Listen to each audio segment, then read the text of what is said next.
Hello, in front of me I have LENOVO Phab 2 Pro, and I'm gonna show you how to add and remove the Google account on this device.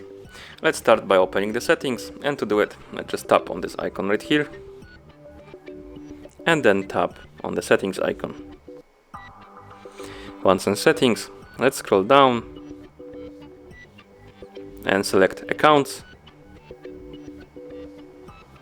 Here tap on add account. Now select Google.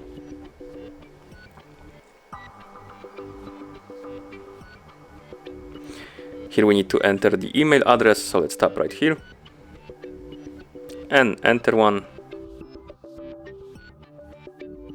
Then tap next to continue. Here we need to enter the password, so give me a few seconds.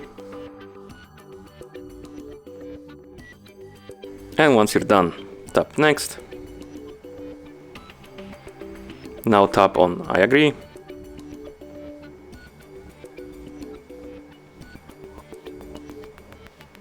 Then tap next. As you can see, the account was added right here.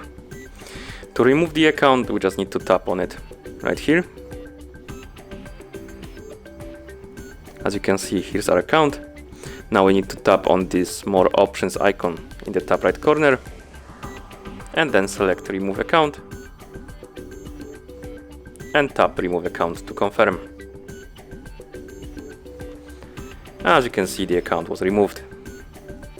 And this should be all. Thank you for watching. If you found this video helpful, remember to subscribe to our channel and leave the like on the video.